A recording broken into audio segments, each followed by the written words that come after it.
This podcast is sponsored by nobody. Hey fans, this is Deborah Lynn Gordon, better known as Ghoul of Your Dreams. Now, I was a zombie in George Romero's Dawn of the Dead, but I was the lead female zombie in Day of the Dead. And you're listening to Tommy Throwback Kovac on Splat from the Past. Rigor mortis is beginning to set in.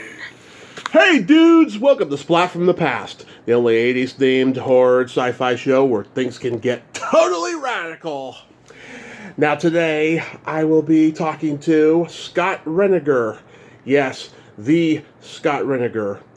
Yes, Roger from Dawn of the Dead, the George Romero zombie classic that you all know that I love.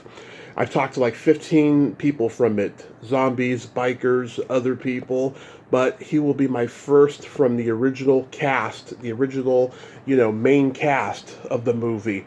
And I am so friggin' excited. He was also in George Romero's Knightriders, and he was in a family horse movie called Danny. And he's also been a teacher, and it's going to be a great conversation today. This is a rescheduling. We were supposed to do this shortly before my move, but he had to reschedule. But here we are today. We're going to do it, and I'm just so friggin' stoked about it. I just love that movie, and he's going to be my first main cast member. I just can't tell you how lucky I am. It's been a great week of podcasts since I came back from the 2-week hiatus, and one down, 2 more to go today. And then I'm going to be at Sinister Creature Con hanging out this weekend in Sacramento on Sunday to be exact. The Clerks guys, Brian O'Halloran, Jeff Anderson, and Jay Muse is going to be there, as well as Jeffrey Combs, Clint Howard, and the original Michael Myers, and the only Michael Myers, as far as I'm concerned, Nick Castle. So come out to Sinister Creature Con this weekend. I've been going almost every year since 2016. So yeah, here is my interview with Scott Reiniger. Hey Scott, welcome to the show. How are you today? Hi Tommy, I'm good. How are you doing? I am just fantastic. I can't tell you what a tremendous honor this is. Thank you so much for taking the time today. Oh, no problem. Well, thanks for having me. I appreciate it. Absolutely, sir. So, going back in time, did you gravitate toward acting early on in your childhood? Not really in my childhood. Initially, I was a musician, pianist, and then it's kind of a weird story. I got accepted into Berklee School of Music in Boston, which is, a pretty high-end music school of all musical genres. But then I went to nuclear war with my parents, who associated that with drugs and all of the bad stuff. And I got psychologically worn down. And then one day, while I was on campus at college, this girl stopped me walking across the lawn. And she's in the theater department. She said, you play the piano, don't you? I said, yeah. And she said, well, you want to audition for a production of ours? And I said, well, sure. It's very casual. Like, sure, that'd be fun. And then I did. I got the role, and I got hooked. So I took all that energy from my music, and I translated that into acting and training and all of that. So that's how that happened. Wow. So, who were your musical influences growing up? Oh, Ahmed Jamal, Miles Davis. I used to play a lot of jazz. Yeah. Gene Krupa, drummer. Yeah, it was. I was very into jazz and also blues, and I could create music, out of my head. So I did a lot of that, and I was in a couple of bands and whatnot. Oh wow, that's cool. So yeah, you were in the Bay Area, and you were at the American Conservatory Theater. I was there in the late '70s. Yeah, that's right. And that was a great experience. That's a fabulous conservatory. And as a matter of fact, it was there that kind of left a spark to move into directing, because I saw a play they did, which they were doing at a workshop called The Healers, and it was very thought-provoking and very moving play.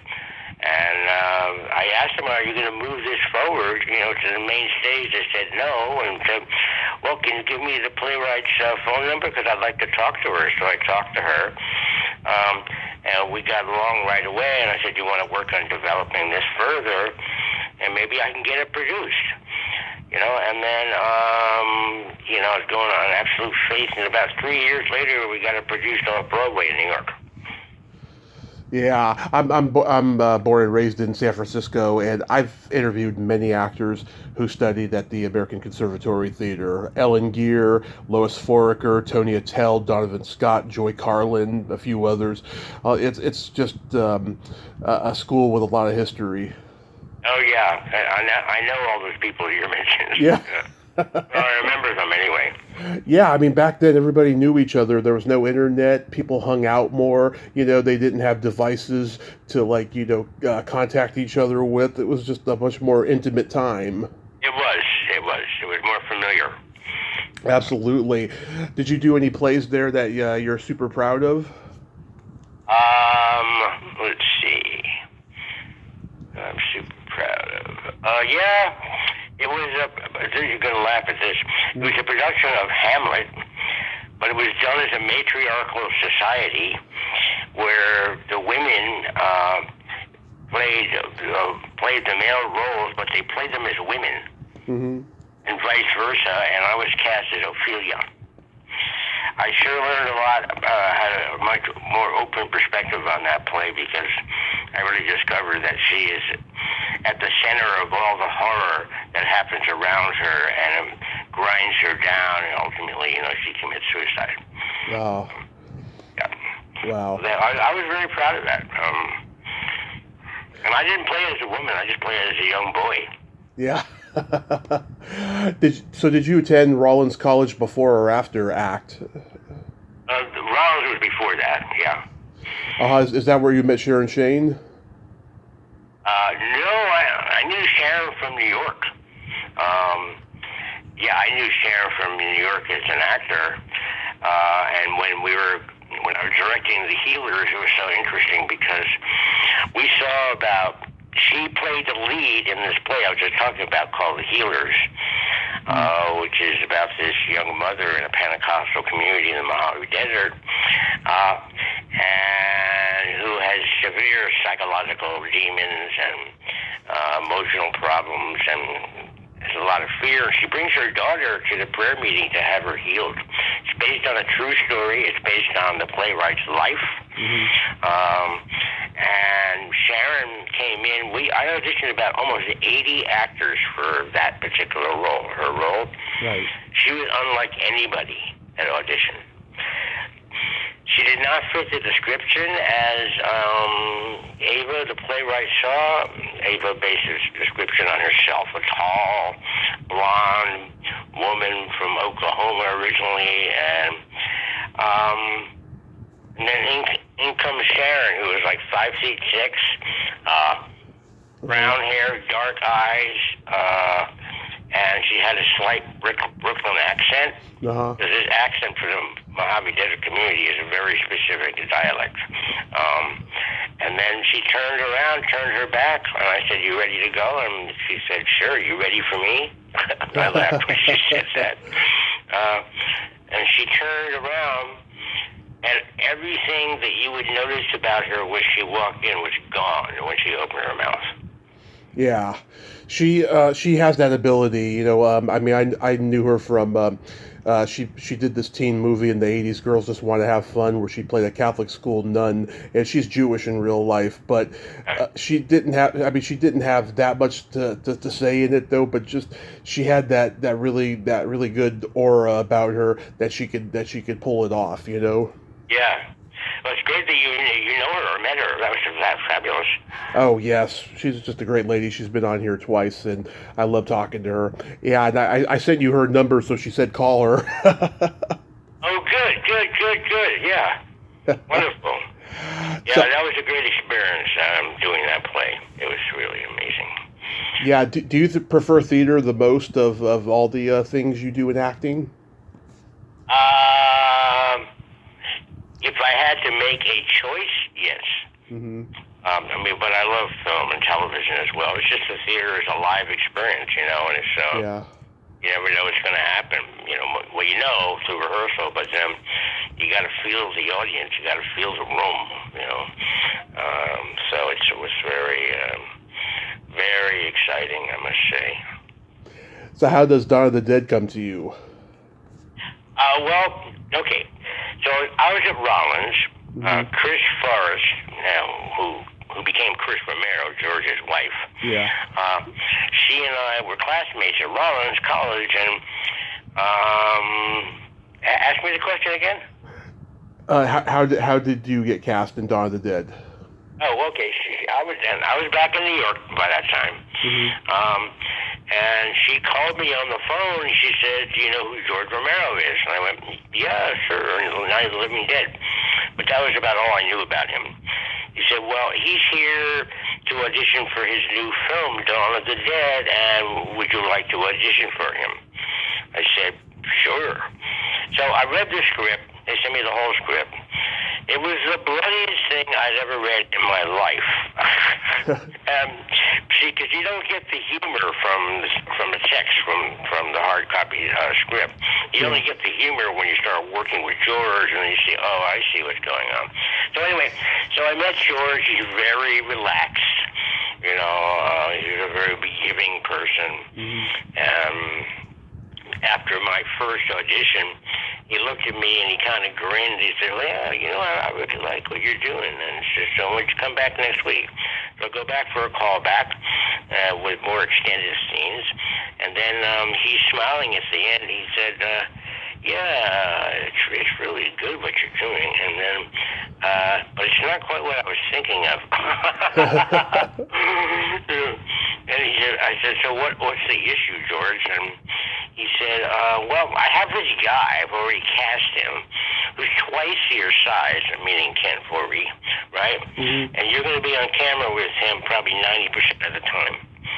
And I just laughed. I don't know why it came out of my mouth. I just said, "Well, George, the audience is not going to give a shit about that after the first 5 minutes. I can't believe I said that." And he laughed. And it was very warm and cordial. And then that night I saw him at this restaurant, Lady Astor's, and he walked up to me, put his arm on my shoulder and said, "Okay, you got the part." Like, okay, you talked me into it, So, and then we became friends ever since. We were friends through all those years, even after Dawn. Yeah, you're my 15th guest from the movie, but first from the lead cast. I've talked to Jeannie Jeffries, Deborah Gordon, Trudy Gray, John Amplis, Jim Corrett, Mike Christopher, so many. And this movie got me through a bad time in my life when I was like 19. It's always been a special movie to me. What did you think of the script when you read it? I thought, well, I told you, I thought it was the bloodiest thing I ever read. Yeah. I thought the core relationships were pretty interesting. I was really interested in the role of Roger because of the arc, because he goes through a very dramatic arc from beginning to end. And that's what drew me to it in particular. Yeah, and he maintained a cool disposition, and he wasn't macho. Well, yeah, at least he thought he was. See, the thing was I had to bring my own take to it because George said that his initial thought about Roger was that he's like this big 6 foot plus kind of burly cop, SWAT cop, right? Mm-hmm. And that's not me. I'm 5'7", if that. And so I just took a completely different route, that he was an ex-Marine and he thrived on danger. It made him feel really alive. Mm-hmm. It's all that he knew. He joined the police force after, and he liked to live on the edge and prided himself in being able to control every situation, which was his biggest flaw. Because when things start to go out of control, he starts to lose control internally. And then he starts making mistakes. and then he starts to unravel, as you can see in the film. Yeah, sounds like the original description of Roger was like what became Gary Clark as Steel in Day of the Dead. Oh, that's an interesting thought. Yeah, I never thought about that. Yeah.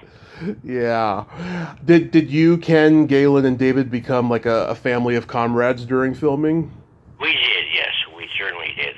And particularly with Kenny, because he and I had my car from New York. Yeah. And in Pittsburgh, and so I would drive to the set every day. And by the way, it was so damn cold. Oh my God. Yeah. And I would drive to the set every day, and then we got to know each other that way and joke around. And I used to make fun of his size, and he used to make fun of my size. And, so we became really, really friendly. But that we rode every single day together, and I think that helped infuse some of our improv that we have in the movie. Yeah, I mean, in that first 20 minutes when you guys escape in the helicopter into those rural fields where the gas is being filled up and Ken's at the airport getting coffee, it looks like it's freezing cold, like top of the morning at 5:30. Yeah, exactly. It was freezing cold, no doubt. Yeah. Tell me about having the struggle with Jeannie in the truck. Was that a lot of takes? No, not really. I don't remember how many, but it wasn't a lot. Mm-hmm. But it was a matter of, getting and framing the picture with Kenny in the background, with the rifle and shooting at her. But, she was just a darling person, and I just saw her at a convention in Pittsburgh. Yeah. Just last week, and she's a very, very sweet human being. Oh my God. She is. Yeah. She's a lot of fun too. Yeah, I love how, after you guys killed that huge batch of zombies and locked the rest in at like 85 minutes, you all decide to take advantage of the fun of the mall by playing video games and trying on clothes. And then there's a romantic dinner between Francine and Steven, and Peter is the waiter, which I think is politically incorrect by today's standards. That's funny, right? Yeah. Yeah. Yeah, there was a zombie movie made that took place at a mall about 6 years later called Night of the Comet, where where the two teenage girls, they're having fun at the mall, when they have downtime. So yeah, this movie inspired a lot of other movies. Yeah, I see that it did, and what was great was working with George, and he's so giving as a director to actors. Mm-hmm. And you probably heard this a million times, but he is very accepting, and if he likes your ideas, he just says, okay, let's go. And he was very, very supportive. So we had pretty much free reign, not of the script, but in terms of performance-wise. He was not a micromanager director. Mm-hmm. Oh yeah, I've heard across the board that he was a pretty reasonable director and a good guy. Exactly. Yeah, all those stories you hear, they're true about him. They're not exaggerated. So Tom applied the makeup to you? Really? Yeah, I just saw him too at that convention. Yeah. Yeah, Tom did that. We became friends. I really like Tom. Yeah, but that was a very simple procedure. Well, all he did was, did you ever have him as a guest? No, I've met him twice, and he's an interesting guy. Yeah, he is. I hear you. But what he did was there are no prosthetics, there's no latex, nothing. All he did was he put this very thin tissue like all over my face, mm-hmm. And then he sprayed it with some kind of solution, and then he would blow dry it over and over and over, and he kept doing that over and over and over just to completely shrink my skin, mm-hmm. right? And then he put the makeup on top of it. It took about an hour and a half. Wow. Yeah, it was a pretty simple procedure, really. And did you really smoke cigarettes? Yes, I really did. Yeah, it seems like the movie took a long time to make. It must have been a relief, to finally finish it when you did. Finally what? to finally finish the movie when you did, because it looked like it took a long time to make it. Yeah, no, it did. We were pretty exhausted by the end, but, gratefully exhausted.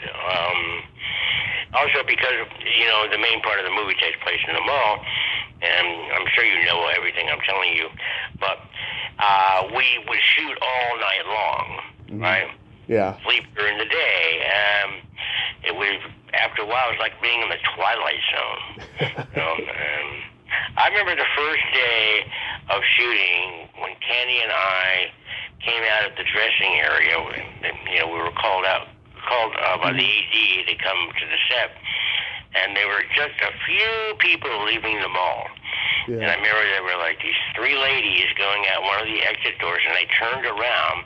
Now Kenny and I have guns and bullet belts on and all of that. They looked at us like, "What the hell is happening here?" And then they hurried out. They were going. They didn't know a movie was being made. Hey, did you guys have a good rap party? We have a good rap party. Yeah. I don't even remember where the rap party was, frankly. Oh. I read that your grandmother insisted on seeing the movie, but then she regretted it. Yeah, that was pretty funny. I love her so much, and she was a New Yorker. She's a very strong-willed woman, and she said, "Well, Scotty dear, I want to see you in the movie," and this was a pre-opening screening they were having on the Upper East Side at a United Artists Theater. And I said, "No, Felice, you don't want to come see the movie." She said, "Oh, yes, dear, because you're in it, I have to come see it." I said, "No, Felice, you really do not want to come see this movie. It's very violent." She said, "Oh, that's fine." Yeah. So she talked me into it. We took a cab, went in the theater, and then sitting right next to me. But when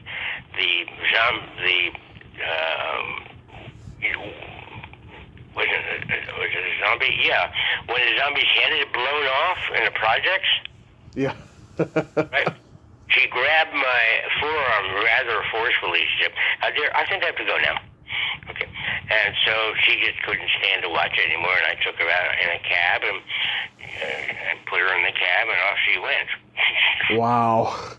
Yeah, Tony Bubba told me that when they were filming Martin, they were filming at his mother's house, and his grandmother was home, and she was terrified by what she was seeing there.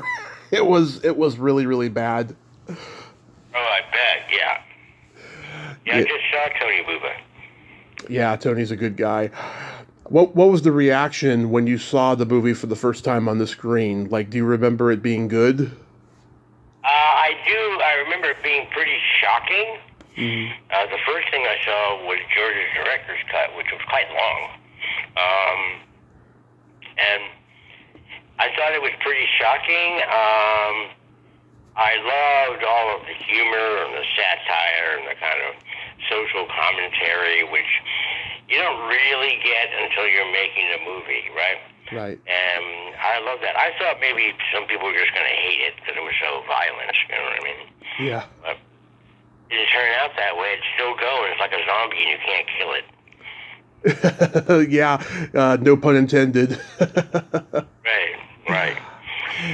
Did you like doing the 2004 remake? Oh, yeah, that was great. There was a lot of controversy about that movie. Yeah. Zack Snyder was very nice, and Eric Newman, who was the producer, Strike Entertainment, he was very nice. And the funny thing is, when I arrived in Toronto, and then the first day on the set, Eric Newman came up to me, and he said, "Oh, man, this is amazing that you're here." He was acting like a 17-year-old fan. Yeah. And I said, "Thank you, Eric. Thanks for having me. I appreciate it." And he was acting like a kid, right? And this is so amazing, And I said, "Well, I don't know. I'm just Scott, but thank you." And the shoot was very seamless. Zack Snyder was great. He had a great sense of humor, I must say. Yeah. And I would sit in the, in the tent with him, was watching what was going on when I was shooting. he would be eating donuts and bagels and coffee, and then watching the monitors. And he'd go, okay, let's do another take. Then he'd go right back to his conversation about something else completely. And he was very relaxed, I got to tell you. Yeah, I saw it in the theater when it came out. I knew it wasn't going to be the original, but I liked it. I thought there was some clever and funny moments of it. And yeah, next year it's celebrating 20 years, you know. I'm sure there's going to be a lot of Dawn of the Dead remake convention, you know, happening. So we shall see. Yeah, you're right. I didn't think about that. You're absolutely correct, yeah. Are there any specific lines that you have in the movie that fans quote to you all the time to this day? Oh, yeah. Perfect, baby, perfect. Yeah. We got this by the ass. Yeah. I'm going to try not to come back. Those are the three main ones. That's my favorite. We got this by the ass. I like that line. I signed a lot of photos this last week with that quote. People asked me to do it, you know. Yeah. So then George asks you to do Knightriders. Right. Mm-hmm. Yeah, this is a very ambitious vanity project, if ever there was one.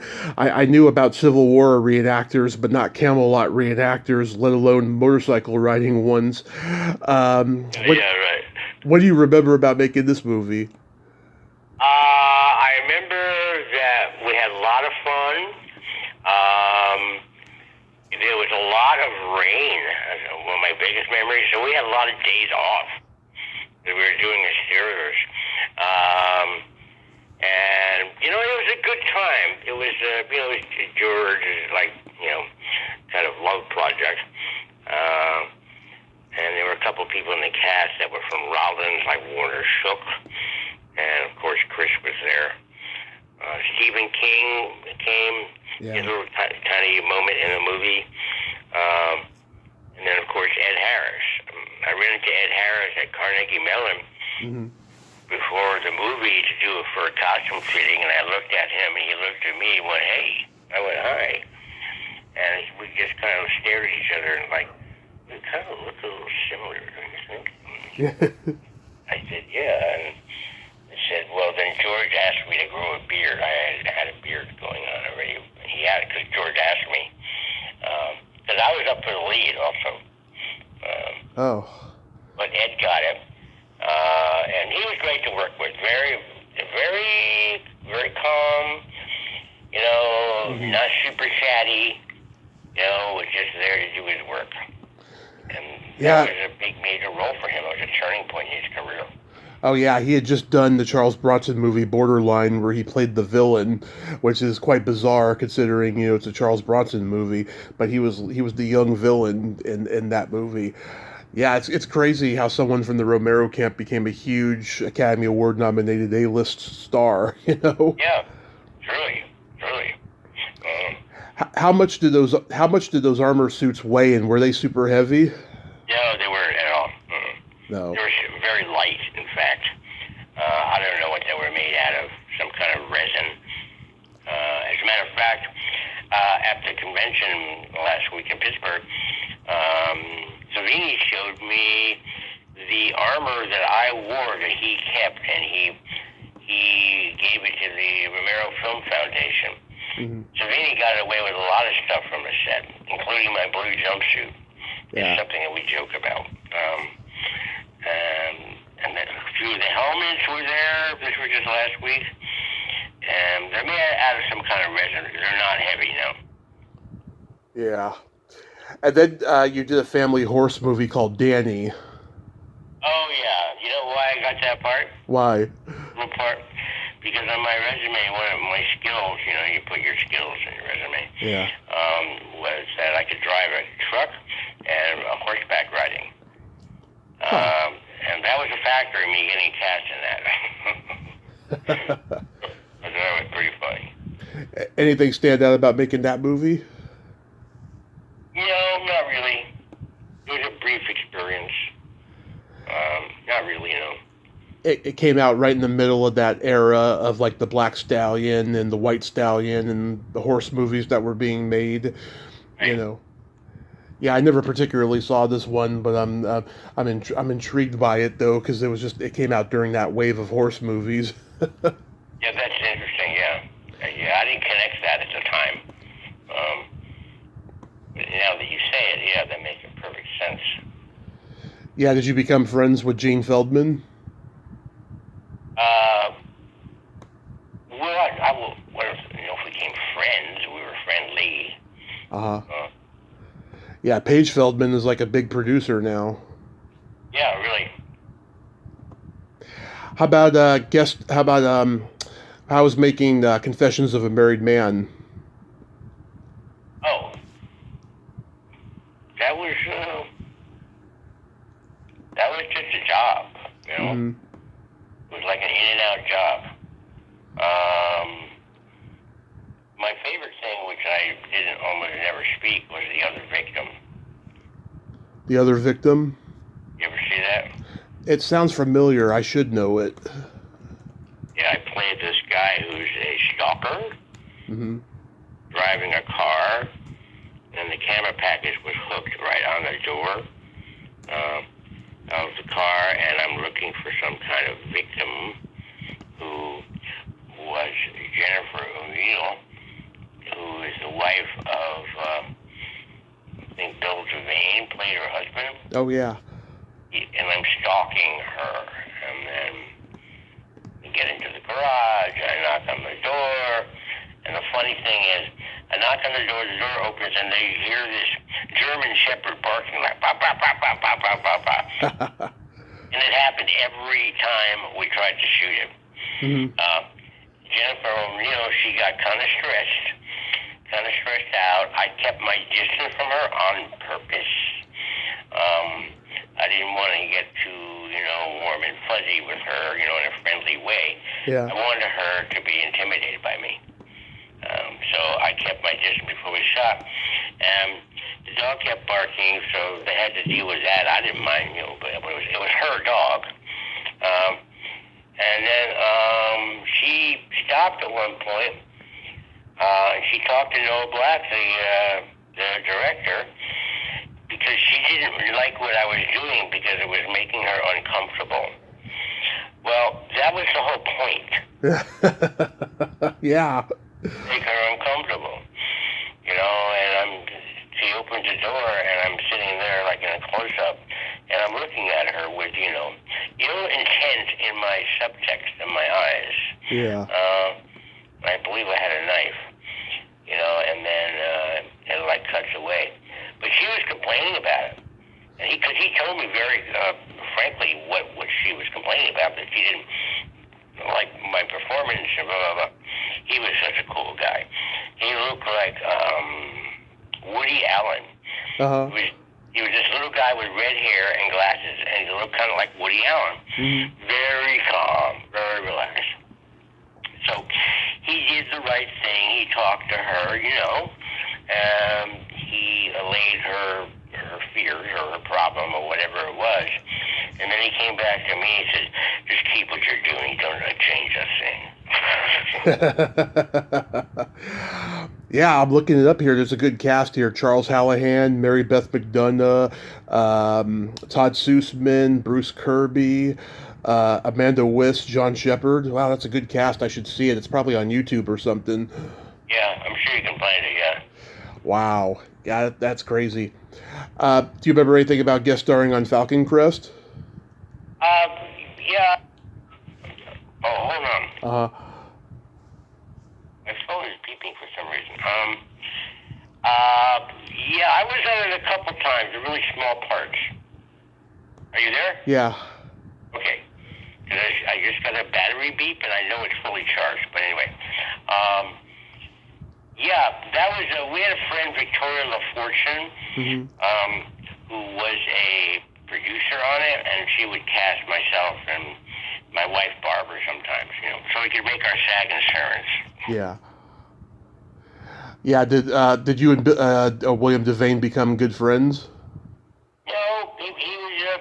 I saw him more at the Ensemble Studio Theater in L.A., in which he was a member and I was a member, and I was a director member there.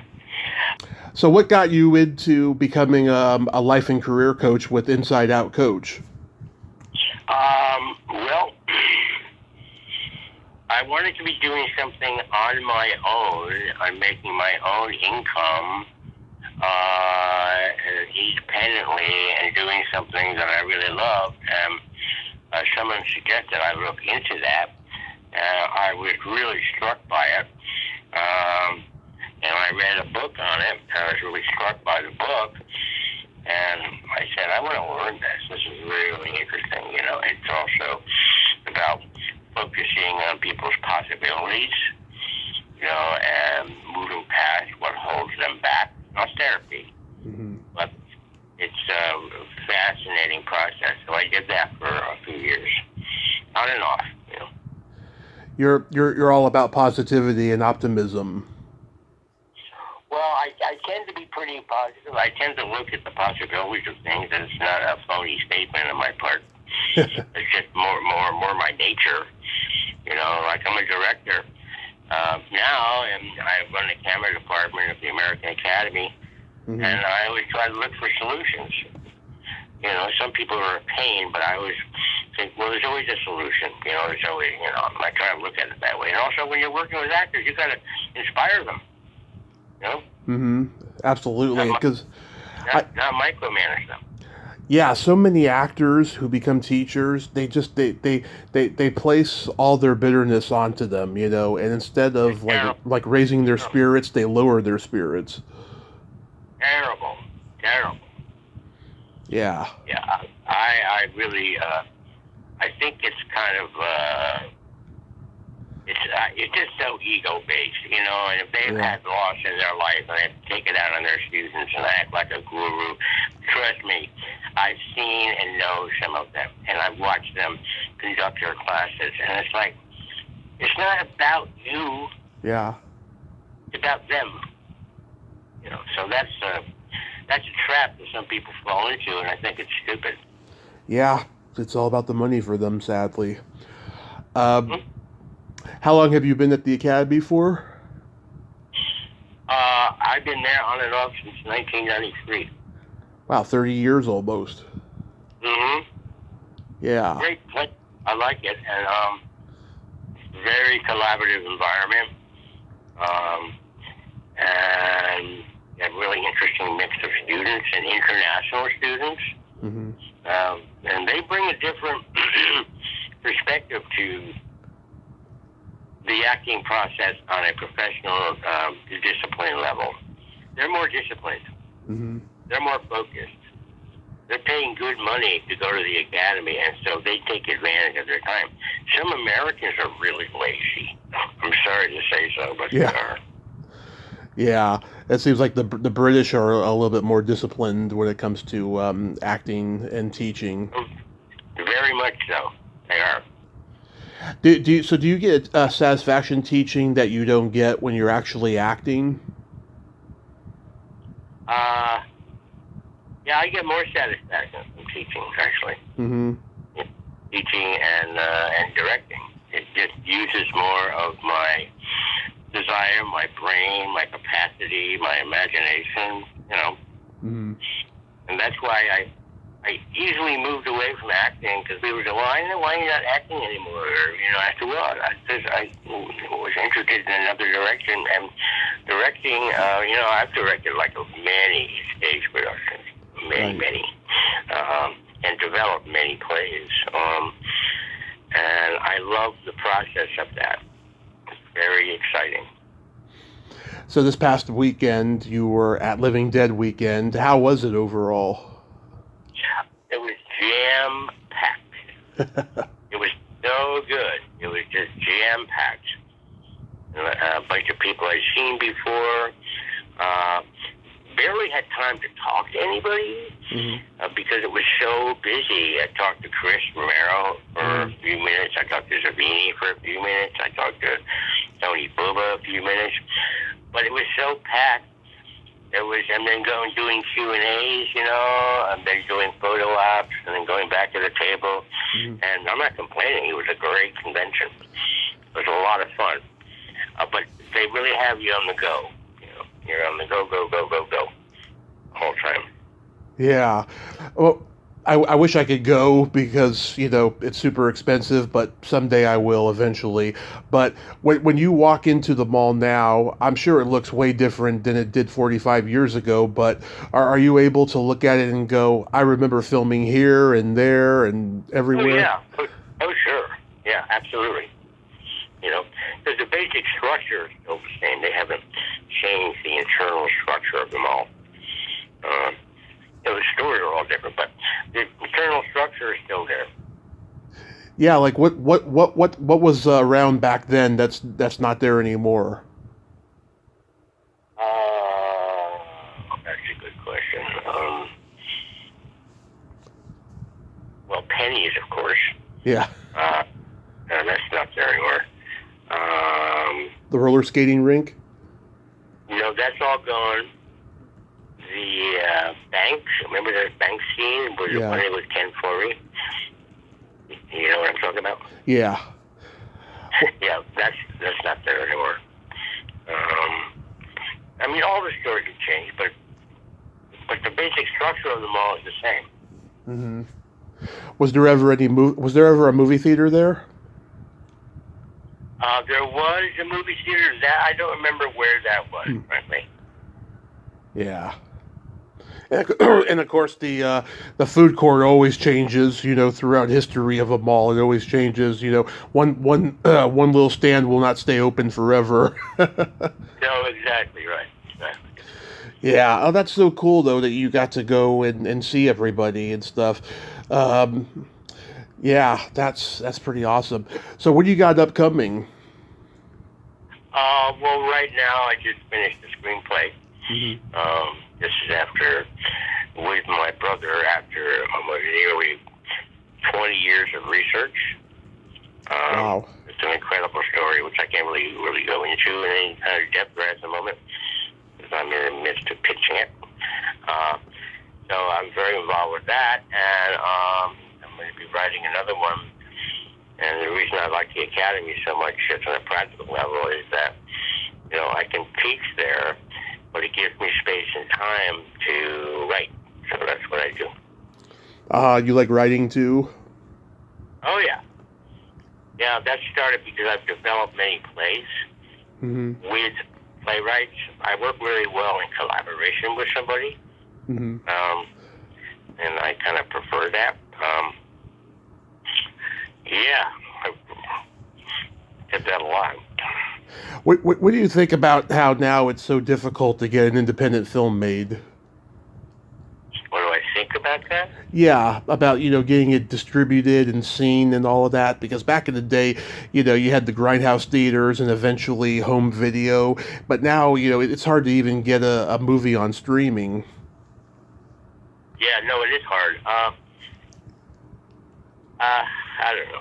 I'm not sure I'm a good person to ask that question because I think there are a lot of avenues as well. There are more avenues in certain ways, but it's like the resistance of getting past, the gatekeepers, right? Yeah. Getting to the source people. But that's because there's so many people. There's so much content, Got to do everything, not just as simplification, but by referral, which is most important.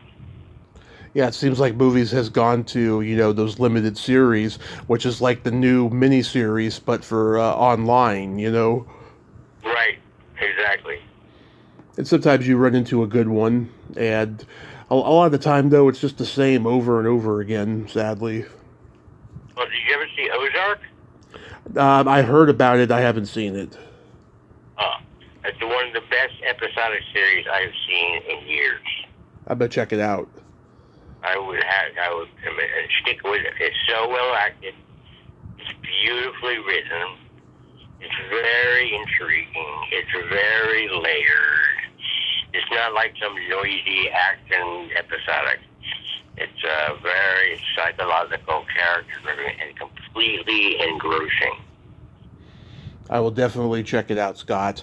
Once again, I want to thank you so much for coming on. This has been a tremendous honor, and I hope you get that movie made that you just mentioned, that you've been writing, that you researched for a lot of years, and be safe out there. Right, okay, thank you, Tommy. I really appreciate it. My pleasure, sir. Have a great day. All right, take care, Tommy. Take care. Bye-bye. Well, there you have it. Scott Reiniger. Ain't he a cool dude? Oh, what a nice guy. And that was a great conversation we had. I'm so glad we got to talk today. My first official main cast member of Dawn of the Dead. That was a great talk. Well, until next time, this is Tommy Throwback Kovac saying there's no shame in living in the past because the present sucks. Later, dudes.